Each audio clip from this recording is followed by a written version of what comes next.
Hello, welcome back. This is Rena and Cynthia with OurVoice.club doing a book review of Saved by the Light by Danion Brinkley. And this is part 3 where we're going to discuss the mission and or what happens after your life review. And Cynthia? Yeah, OurVoice.club. We support you as you awaken into expressing your authentic self through developing your connection to Source. So that's what we're all about. That's what we do. Yeah, so now we're going to talk finally about part 3. And after Danion did his life review with his being of light, he was guided in a unique way, which we think is unique to Danion. I suppose everybody in their near-death experience has a unique kind of encounter they have. Yeah. Sometimes they're given a choice right away of, do you want to go back? Mm-hmm. I think we have a good friend, James, who was given a choice to go back right away, and he said, yes, I want to go back. So very, very quickly, he's boom, right back in the body. But for those who are lingering longer in that realm, they are sometimes shown a task or a mission that they have to accomplish. And of course, if we don't hear from you, we don't know, then I guess you You stayed. You stayed. You passed on, and you're on to your next adventure. And you went to heaven school, school of heaven. Right. So Danion has this amazing journey that he goes on with his being of light after he did his life review and gained, I think, the emotional wisdom from that Right. experience. Then his being of light took him to a place of learning. Some people go to a classroom or a schoolhouse or a building. And for Danion, he went to a crystal city of light. Can you imagine what that must have It's just, felt like when he yeah. saw that? He just describes it as being so magnificent, and Yeah, and I'm going to read a he little was bit. almost speechless when he looked at it. Yeah, I'm going to read a little bit from the book on page 26 and 27. He says, on the mountainside were lights. Through the mist, they looked like houses turning on their lights at twilight. It was beautiful. At first, we moved toward the right side of the mountain range, which was enormous. And they're kind of flying around. He describes it. We banked left and we banked right. He said, we were swept into a city of cathedrals. These cathedrals were made entirely of a crystalline substance that glowed with a light that shone powerfully from within. We stood before one. I felt small and insignificant next to this architectural masterpiece. Clearly, this had been built by angels to show the grandeur of God, I thought. It had spires as high and pointed as those of the great cathedrals of France, and walls as massive and powerful as those of the Mormon tabernacle in Salt Lake City. The walls were made of large glass bricks that glowed from within. These structures were not related to a specific religion of any kind. They were a monument to the glory of God. And then he says, I was awestruck. Isn't that just amazing? Yeah. Just to imagine that. Yeah. Just take a moment and imagine what that must have felt like to see that. A cathedral is so magnificent if you look at it. I've been to many in Europe, and particularly in Germany where I used to live, and they're so beautiful. You can just sit there and look at them for hours, but imagine them being constructed out of crystalline substance that glowed. That glows, right? Glowed from within, yeah. So he went into this crystal city and he came before some kind of council, a group of beings that were to give him instruction. And this was quite in depth in his book, and it's magnificent to read it. He talks about these boxes of knowledge that he was given. He was shown a picture, an image of specific events that were to take place on the earth in the future. Right. Some kind of future timeline, it seemed like. Right. And that wasn't set in stone, which is interesting to look at, because we can get in another video on timelines.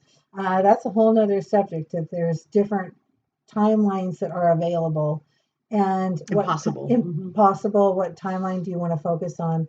But what I liked about this piece was that they made it clear that these events didn't have to happen, that we could intervene and change the course of events. So that's really important, because some of them were not very pretty. Yeah, he was shown like I think it was 13 different boxes of knowledge, as he calls it, sort of a almost like a being of light was holding like a television screen or something, Uh-huh. and he could see into it, and he saw some images. Some of them were quite disturbing: war and famine and hunger, disease, and so forth. Um, and it sounded like he was to be given this knowledge so that he could then go back to the earth and make sure that he created um, a way to heal things on earth so that these Right. things wouldn't happen. Is that what you Right. understood Uh-huh. from it? To heal people. They were healing centers that he was to develop Yes. that Hmm. would help people release their trauma, Yeah. because we're so very traumatized after we've come down here through the veil of forgetfulness from being spiritual Hmm. beings, and we Hmm. forget and forget and forget, and then we just are in this dimension where it's just what So we see, what we confusing. hear, what we touch, and we think it's just so solid, and we forget that we are spiritual beings having a human experience, and we forget that we're vibratory beings of light. And then when we experience all this negativity, we're traumatized. And of course, that goes into our cells and into our Lowers Akashic our records, lowers vibrations. our vibration even more. We get more stuck, more So in the his density. mission, from what I understood from the book, was that he was given the task of figuring out a way to help other humans release some of this trauma so that they could then exalt their own stuff and be on their own journey. Yeah, and maybe prevent or circumvent these particular timelines. Right? The more people that are feeling good, then the more feel good thoughts you have, and Yeah, emotions and actions. And and he was shown a lot of revelations. He was shown like 117, I think he said, possible scenarios. Some have come true. For example, he saw in one of these, this was in 1975, by the way, when he had his first near-death experience by being struck by lightning. He was shown the collapse of the Soviet Union that would come on in 1989. So he was already shown these possibilities. And so some of the things have come true and some haven't, thank goodness. right, But regardless, that was sort of unique to Danion. And what we wanted to bring up was the idea that when we have a near death experience, what I understand is that we go to this beautiful realm and that we can be shown a task or a mission, and then we are to go back to earth and to help set things right. So there's a reason. It doesn't sound like Danion was given a choice. Danion was not. He was asked to go back, or he was told to go back. I right, don't know, maybe just told, you will go right. back. And then he died again, and they said the same thing. Yeah. You will go back. So for those who do come back, I think their message is particularly important, that we listen to what they have to say, because they are literally sort of bringing a message from the spiritual world Absolutely, directly. absolutely. And I think too that many of them come back with their gifts that were inherent to all of us are now revitalized. So like Yeah, for yeah. he came back telepathic, and that was a trip. He could actually hear what people were thinking, and they weren't even saying it, and he'd answer their question, And and they hadn't even said it. So, I hear that's really common. And Daniel has met many thousands of people who've had near-death experiences. And what he was sharing in an interview I heard with him on YouTube recently, that um, everybody's when you survive a near-death experience, quite often it's very, very common that they come back with something enhanced. mhm. Their vision, their sight, their hearing, their sense of smell, something is enhanced. Their psychic And abilities. particularly their spiritual abilities, yeah, psychic Yep. abilities. They can become clairvoyant, clairaudient. They can hear things. They can become precognitive. They can know an event is going to happen before it happens. And Danion, if you remember in the book, right, he talked about that. It started bothering all his friends. Yeah. He would say, well, this is going to happen and that's going to happen. And then it did. And his friends who were watching that thought he was crazy. Right. So I think that's also hard for people who have had a near-death experience. They're made fun of and ridiculed. They're different. And now they're different. Right. Right. They're not like a normal human being anymore. Right. And plus their body has been traumatized. Normally, they have died for a reason, and so they've had to have to come back into this body that may be broken or have heart issues, Paralyzed, or whatever it happens to be. And that was part of the hard part for him as well, is because his body was fried.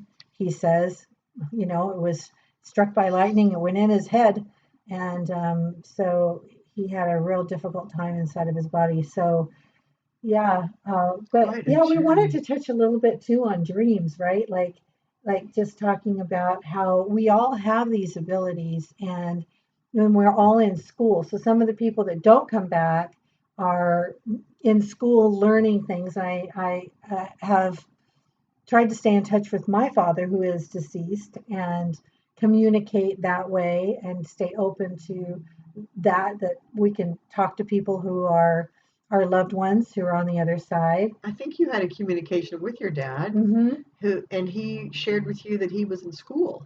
Exactly. Yeah. And then I went into hypnosis sessions and relived through Michael Newton's work of Life Between Lives, and Journey of Souls, Life Between Lives. Yeah, so I got pretty deep into Michael Newton's books, and those might be fun for us to do a book review on too, that would Cynthia. Be great. So, I loved his but book. I found a hypnotherapist who was trained in that hypnosis, and I experienced my own experience of what I was like as a spiritual being before I came into this lifetime. So that was really interesting. It's so interesting. I just find this fascinating. Yeah.